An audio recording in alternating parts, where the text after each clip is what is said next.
El hombre es una nada consciente de sí. Durante la última década, el horror, que había sido secuestrado por el cine de explotación, se vio revitalizado. El cine indie, o también el cine de bajo presupuesto, encontró un nicho para poder expresar sus inquietudes artísticas en el horror, el único género real, al estar especialmente calificado para poder captar el daño psicológico de la experiencia subjetiva. Hoy quiero hablarles de una obra negra como El pecado que, en su minimalismo, quizás sea la representación más certera de los horrores de la conciencia humana. Mi película favorita de esas que los que sienten vergüenza de disfrutar el género señalan como terror intelectual. Hoy vamos a meternos en la mente perturbada de un titiritero que no puede deshacerse de su títere. Hoy vamos a hablar de la conciencia y el trauma, del horror y lo siniestro. Hoy vamos a hablar de Possum.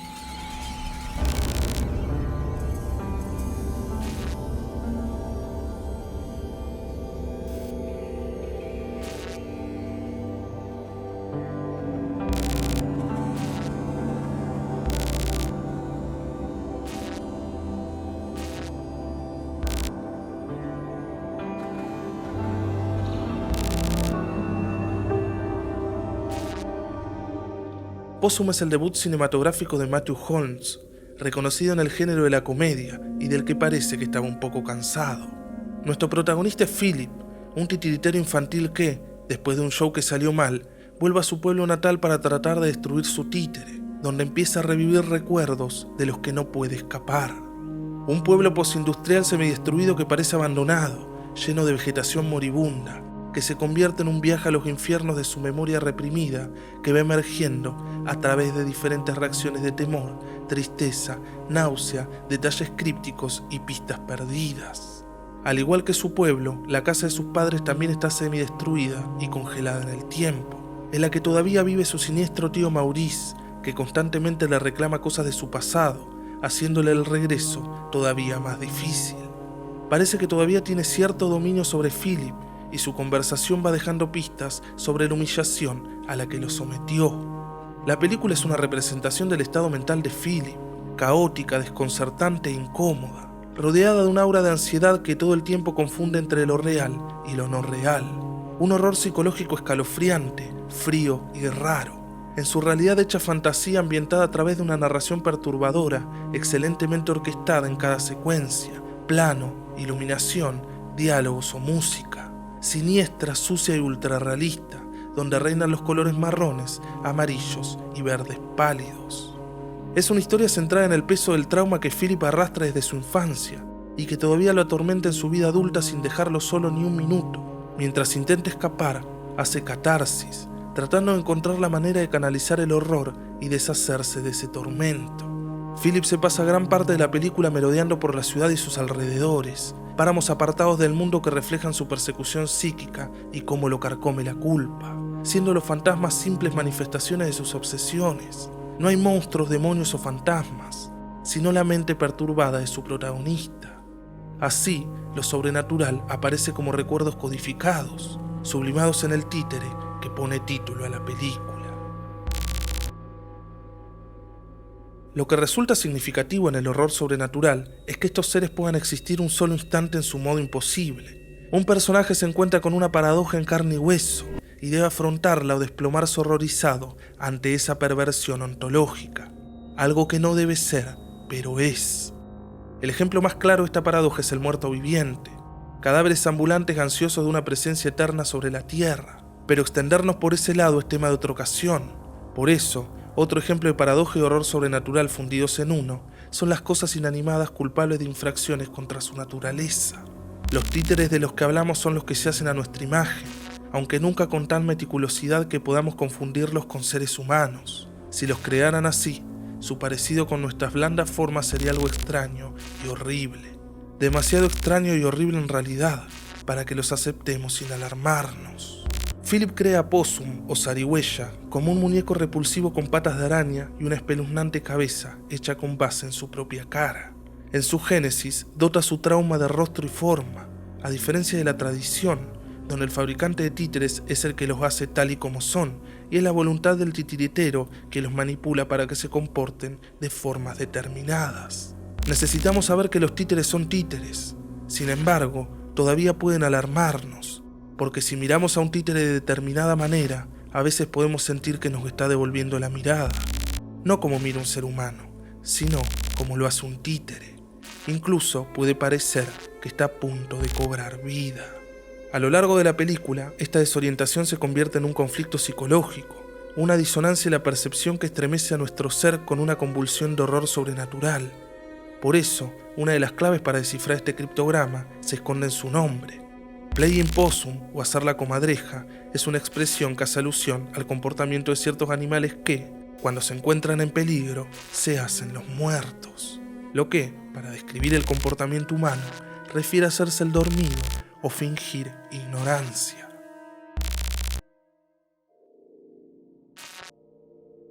Un término freudiano afín al horror sobrenatural del que ya hablamos antes es el Unheimlich, lo siniestro. Ambos, sobrenatural y siniestro, sirven para referirnos a formas no humanas que presentan cualidades humanas. Ambos pueden referirse también a formas aparentemente inanimadas que no son lo que parecen, monstruosidades paradójicas, cosas que no son ni una cosa ni la otra, o de forma más siniestra y más horrendamente sobrenatural, cosas que resultan ser dos cosas a la vez. En este ensayo, Freud analiza el relato El hombre de arena, de Etta Hoffmann, en el que los miedos infantiles se transmiten a la edad adulta a través de figuras como el hombre de la bolsa, y que parece que Holmes adapta su película trasladando esto a un ser inanimado. Freud habla de dos tipos de agentes que viven en el aspecto de lo siniestro, los dobles y los muñecos. Por eso, Possum es una mezcla de títere y doble del protagonista. Que sean o no una manifestación de lo sobrenatural, nos horroriza conceptualmente y equiparan lo sobrenatural con el horror. Philip se convierte en una figura errante con su valija de cuero a cuestas mientras es abrumado por símbolos, recuerdos, terrores nocturnos y su opus magnum persiguiéndolo inexorablemente en un juego de pesadillas, con la araña apareciendo lentamente a buscarle. Por eso, un títere dotado del trauma de su titiritero ejemplifica perfectamente este tipo de horror, el cual, cada vez que cree haber podido desprenderse, regresa negando todas las concepciones de un fisicalismo natural y afirmando una metafísica del caos y la pesadilla. Así, para poder descifrar este trauma, es importante la escena en la que Philip ve a un zorro que parece muerto, pero cuando pasa el peligro, se levanta, lo que desata el oscuro secreto de su infancia, interiorizando su propio comportamiento con lo que esconde en su casa. Descubre que su tío abusaba de él y que es quien secuestró al niño del que se habla en toda la película, escondiéndolo en el baúl en la habitación prohibida de la casa, la habitación donde murieron sus padres quemados. Philip conocía el secreto y probablemente había sido obligado a ayudar a su tío, pero ya no puede hacerse el muerto, por lo que el títere desaparece, aunque esto sigue siendo una interpretación fruto de su ruptura con la realidad y sus temores. Mira tu cuerpo, un títere pintado, un pobre juguete de partes articuladas al borde del colapso, una cosa enferma y doliente con una cabeza llena de imaginaciones falsas. Para Tomás Ligotti, en La conspiración contra la especie humana, el hombre es víctima de un regalo no deseado de la naturaleza, la conciencia. Somos como títeres que no somos conscientes de serlo, seres sin verdadera capacidad ejecutiva real, manejados por hilos invisibles. Como efigies de nosotros mismos, los títeres no están en el mundo en pie de igualdad con nosotros. Son actores en un mundo suyo propio, que existe dentro del nuestro y se refleja en él. ¿Qué vemos en ese reflejo? Solo lo que queremos ver, lo que podemos soportar ver. Mediante la profiláctica y el autoengaño mantenemos oculto lo que no queremos dejar entrar en nuestra cabeza, como si fuera a revelarnos a nosotros mismos un secreto demasiado terrible para saberlo. En este caso, el final ambiguo de la película nos sugiere dos interpretaciones posibles sobre este secreto.